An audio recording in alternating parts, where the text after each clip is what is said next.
You want to achieve a pleasing to watch, more professional look for your YouTube videos, but don't know how. You have lights, a good camera and a good lens, but something is missing. The image, skin tones and light can be tweaked for a more impactful result. But if you like how this video looks, I will share with you my workflow from start to finish to apply it and achieve a great result. We need to take care of three main areas to achieve a softer, creamy look. Number 1, the lighting, including the main lights and the background. Number 2, camera settings. I will show you how I set up my mirrorless camera. And number 3, the color correction and color grading. We will do it together in this video to see everything. We can't achieve a good looking image no matter what camera or lens we use if we don't take care of the lights first. For talking head videos, the secret to having a pleasing look is to have the lights as soft as possible. With a soft light, you will avoid hard ugly shadows or shiny parts on your skin. This is my main technique to make the light diffuse. I bounce the light off the wall in front of me. This works because I don't have a colored wall in front of me and I have a wall not shooting in a huge space in the middle of it. If you don't have a wall in front of you or have colorful walls, use some light reflectors. White ones, this is important. This is the difference when I bounce the light off the wall and point the lights directly at me. And this is the difference between using a softbox and bouncing the light off the wall. The light is super soft and good looking. Softboxes are great, but to achieve a soft light we need a huge softbox and also to have it at a distance. Most of the time for talking head creators that's impossible because the majority of us are shooting in small spaces. Even if you use light panels like my Godox ES45s or bigger projectors like this Godox SL60W or other brands, you can bounce the light off the wall or a light diffuser to make it softer. Before shooting, first, I turn on the main lights and set them at 100 to see what I do in my room. Second, I turn on the background lights. You will see after we set the camera how you can balance them. This is so important. The background lights can be more complex, simpler or various colors according to your taste and preferences. If you want to find out how I build my background step by step, I will add a dedicated video in the description to watch it after this one. Remember the first step, extremely important, make your main lights as soft as possible. After I turn on my soft lights, I move to the next step, setting up the camera. First, I turn on the camera and check that it is in video mode and manual mode. Next, I select the frame rate. I like to use 24 FPS. You can use 30 or 25, it's okay. Next, I check to have the shutter speed double the frame rate. Because my Sony ZV-10 can't set the shutter speed at 1/48, I choose 1/50, the closest value. If you shoot at 25 FPS, also choose 1/50. If you shoot at 30 FPS, choose 1/60. Next, I set the aperture. I set it at f1.4 because I use a fast lens that can go lower at f1.4. I use the Sigma 16mm f1.4. If you use something like the kit lens, you can set it at a minimum of f3.5. I like to use a fast lens at f1.4 because I shoot in a small space and this will provide a beautiful blur behind me and will help with the lighting because at f1.4 the image is brighter and I don't need that much light. You will see immediately.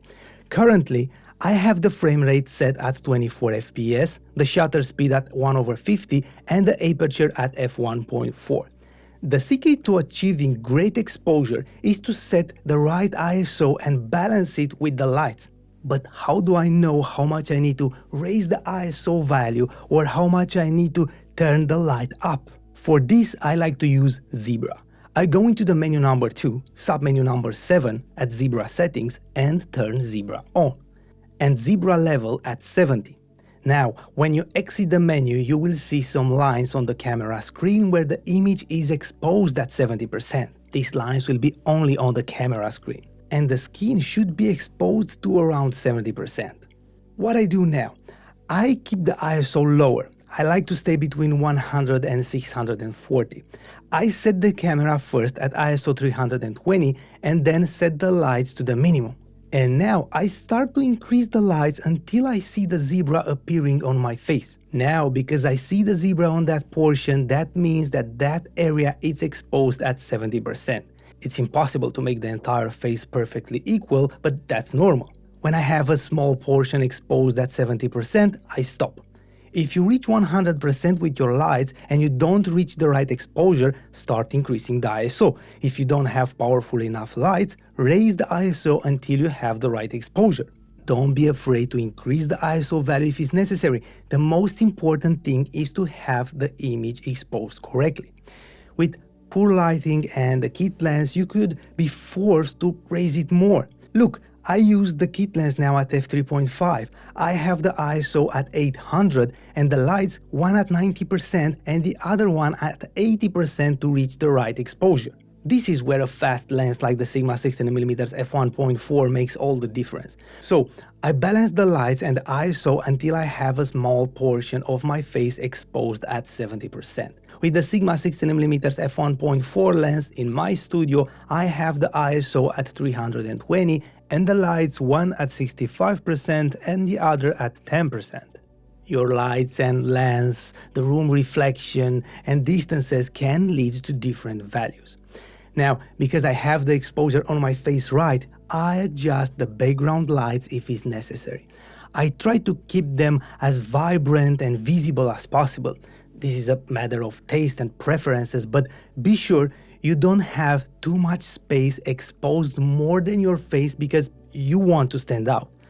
If you have a white wall behind you, the wall may be exposed more. That's it, leave it like that. Also, for camera settings, I don't use any picture profile, it's turned off. I don't use S-Log or anything else, everything is standard. And I set the white balance the same as my light. I have my main lights at 5600K and the camera also at 5600K. That's everything that I do to my camera. And if you need a step-by-step guide on how to do all these settings, I will add a link in the description to watch it after this video. And if you're interested in my shooting setup, I will add affiliate links in the description to all the equipment that I use. If you click on my links, you're not going to pay anything extra, but I will earn a small commission and this will help me get sponsors away from this channel and create more valuable content for you. Thank you. Now, after I shoot my video, I import the footage and make small adjustments. I use DaVinci Resolve to edit all my videos. First, I adjust the exposure. I use the HDR color wheels and adjust the light to be sure that the face is exposed around 70% and check it on the waveform. I don't like to have the image with pitch black dark, so I also raise the shadows a little and the dark. This is a matter of preference, there is no right or wrong. Next, I create another node and adjust the skin tones a little, but I don't select just the skin, I like to make small adjustments to the entire image. I check with the qualifier on the skin to see if everything is aligned with the skin tone line on the vector scope. If you don't have the line, click on settings and turn on skin tone indicator and now you will have this line. I go with the qualifier on the skin and I see that the skin is more on the red zone. So I need to reduce the red a little. How do I do it? I go to curves, switch to hue versus hue, create 2 points, one at the beginning of the red zone and one at the end of it, and another one between to slightly drop the red. You can see on the vector scope that everything is moving to the left. It's not perfect, but it's there. Now sometimes I feel like my face is too saturated, but I don't want to desaturate the entire image and I create a new node. I create a window and here we have 2 lines. With the first one, I adjust the size of the window around my head, and with the second one, I increase the fade. Now I go to curves, hue versus saturation this time, and gently decrease the reds.